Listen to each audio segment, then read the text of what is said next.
So today we'll be playing some more Portal, mainly because like one person asked in the comments to see more Portal and I have nothing better to do, so I guess I might as well play another Portal deck. I had most of the cards for this one anyway, so today we're gonna be playing Resonance Portal, this deck. It's pretty straightforward in its playstyle. You just blow your opponent out with Magna Zero on turn 7 and then finish them off with Tolerance on turn 8. Against control decks, this basically eats them alive because it outputs way too much damage that your opponent cannot out-heal. However, it has like next to no way to actually win against faster decks, so I mean you'll see in a bit, so let's just look at the deck list I'm running for today. So this is the list we'll be playing for today. I just grabbed it from the tournament winning list in the game as usual because I don't know how to build decks. Yeah, so this is the list we're running today. You will note that there is next to no defensive tools. There is like no healing. You have Energy Supplier to heal 1. You have Iolan Remains to get a repair mode to heal 1. You can heal off Spinara's artifact. I mean Spinara summoning the Keenage, but then like you're spending 6 play points and you need to get Resonance 10 by turn 7 or you basically lose. That's how this deck works. And then in terms of defensive tools, once again Spinara does have wards, but very unlikely you can actually rely on her for that. Now, Automachia Maiden is a ward that invokes from the deck, but only when you're at Resonance 10, which is usually around the end of turn 6, which tends to be a bit too slow to stop yourself from being blown up by decks like Balion's Sword. So it's very much a glass cannon deck. You just work on Resonance as fast as possible.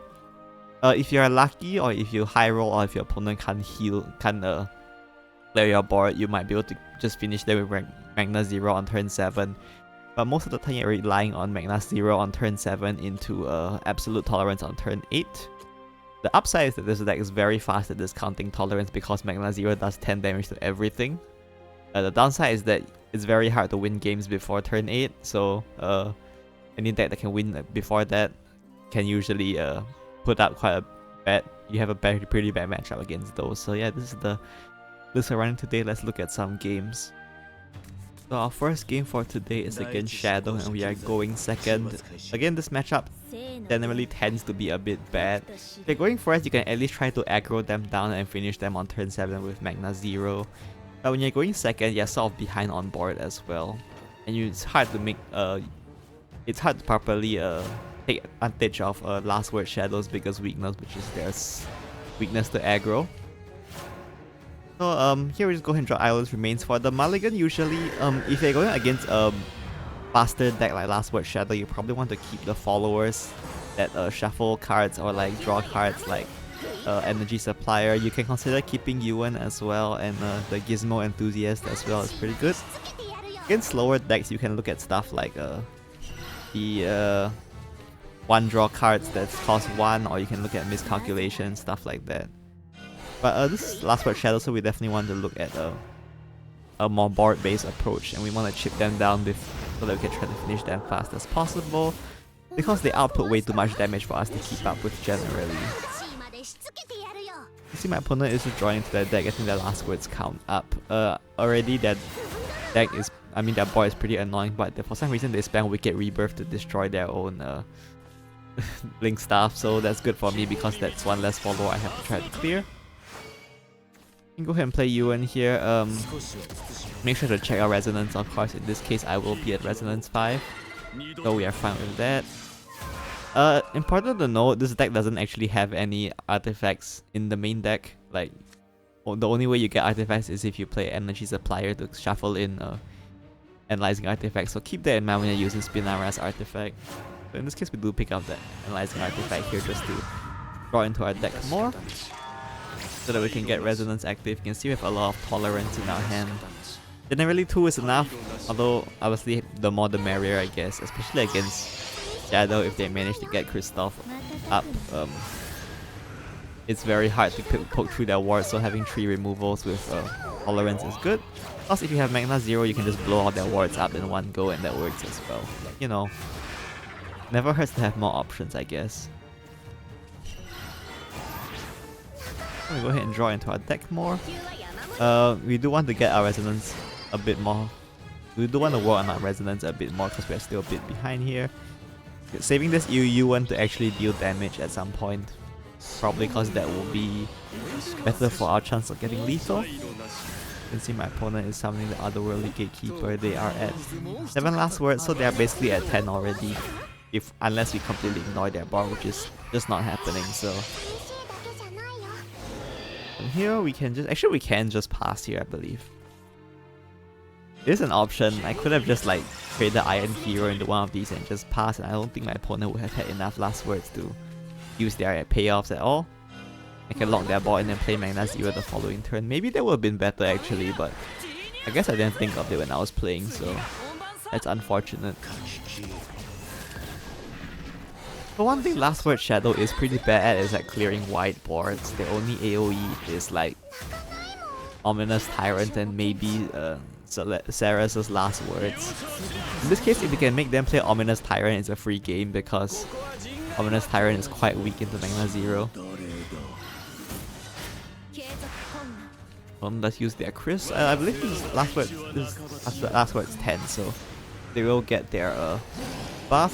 Fortunately though, we do have Magna Zero, which will just blow their board into pieces, so it doesn't really matter. I believe no, it doesn't work. But yeah, we just try to clear their board here. We evolve Magna Zero, we can poke them for some more damage with Gizmo Enthusiast. Usually your hand is flooded by Magna Zero by this point because of the Island Ruins, but I guess you don't draw enough then you won't have the Magna Zero in your hand.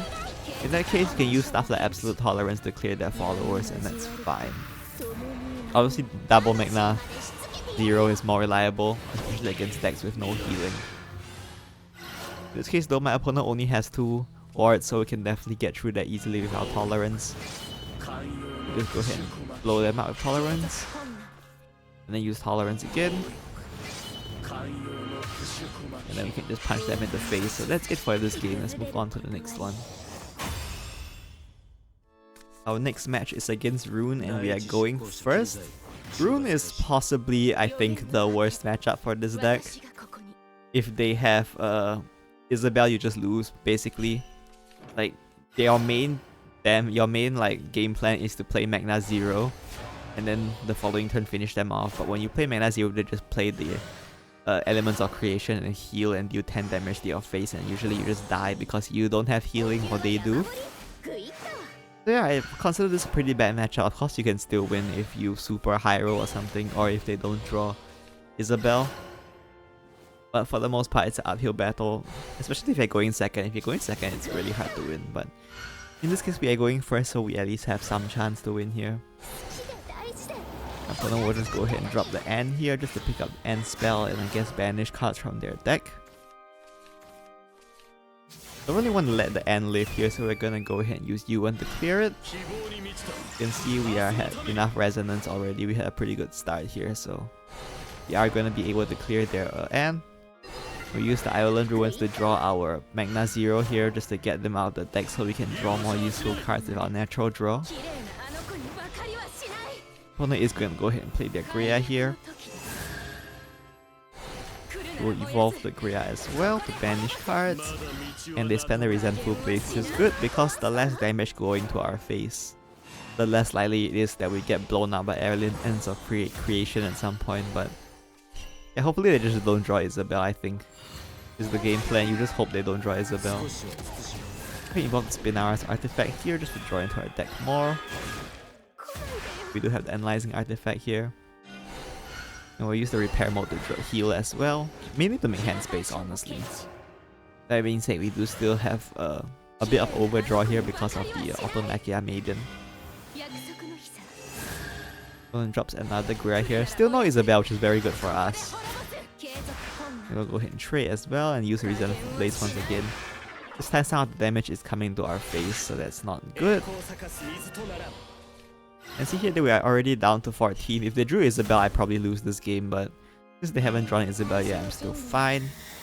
Go ahead and try to heal up here. And chip some more damage. You can consider evolving Airstrike if it puts them up to 10 health, but since it doesn't do that anyway, there's no real point in evolving Airstrike in this case. My opponent is going to go ahead and play their End here. We will evolve the End as well. I'll go ahead and trade to clear my followers. Use Rending Blast to clear my Keen Edge as well to, I guess, deny the healing, and also because Keen Edge represents a lot of damage. We'll go ahead and just drop the Magna Zero here. We don't quite have lethal, but we can probably finish that next turn. Look at my opponent's number of spells played. They haven't got enough to use Isabel even if they drew her, so that's fine.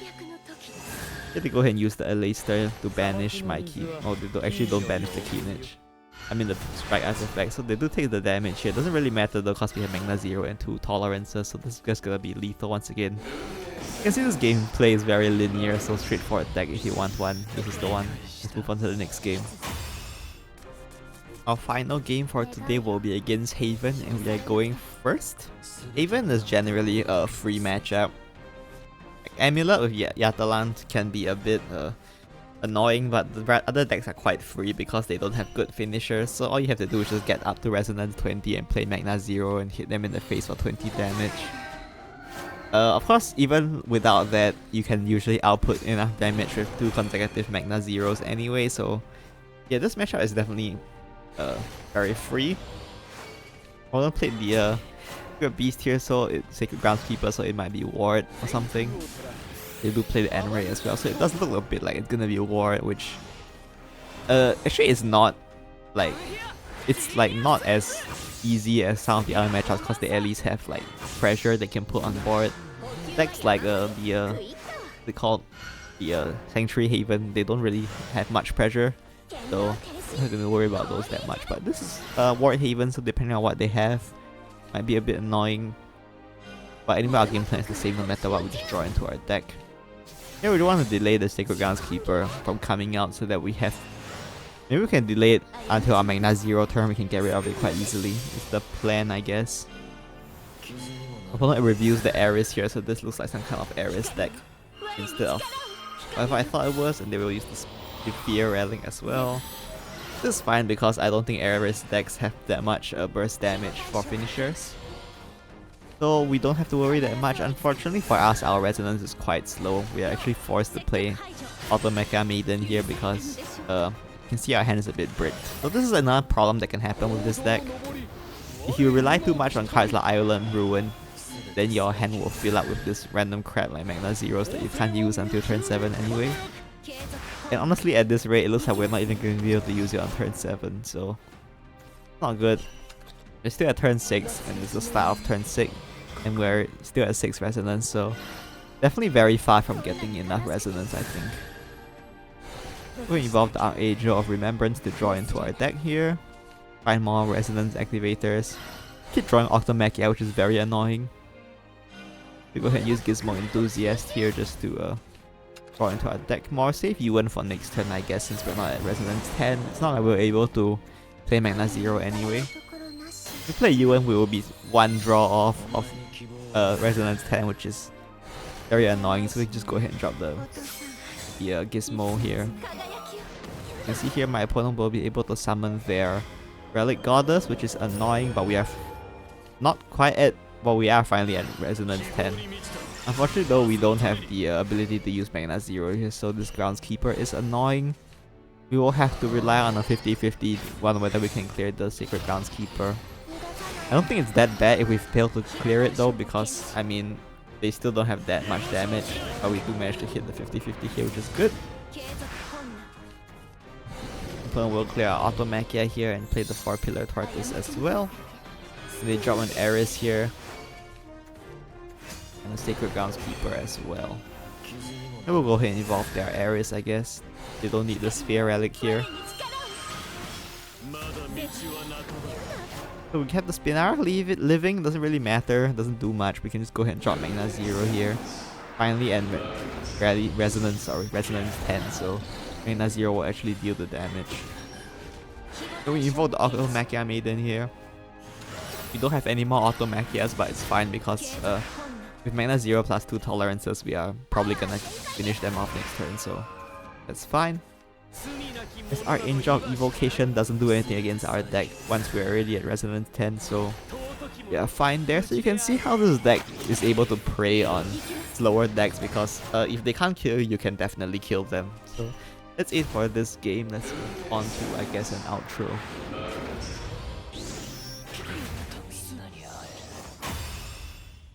So those are all the games I have for you today. Hope it gave you some idea of how this deck works. It's a very straightforward deck. You just spend your early game drawing as much as possible to activate Resonance. And turn 7 you play Magna Zero, turn 8 you use Tolerance. That's it, that's the whole game plan. It's a very linear, very straightforward game plan. Depending on how you like to play, this might be to your benefit, but personally I don't really enjoy that much. I don't like not having tools to deal with my opponent's plays. You can see this deck doesn't actually have very good board clearing tools. Micro Assault Ball has like Bane, but it's like a bit finicky to use because of the enhance. Iron Hero is like okay, but it's like one attack. Your main clear is like Yuan, and like that's about it. So it's like quite bad against wide boards. So you have to figure out how to deal with that. And if you're going against a deck that can finish you faster than you can finish them, there's like nothing you can do about it because this deck, unless your opponent like actually just passes turn, you can't win before turn 7. Yeah, like the fastest you win is usually by turn 7 dropping Magna Zero. Other than that, it's pretty non-lethal deck. So yeah, this is the deck for Resonance, I guess. If you want to play it, you can play it. It's cheaper than Machina, so I guess if you really like Portal and you want to play it, you can play this one. That's it for today. See you next time. Bye bye.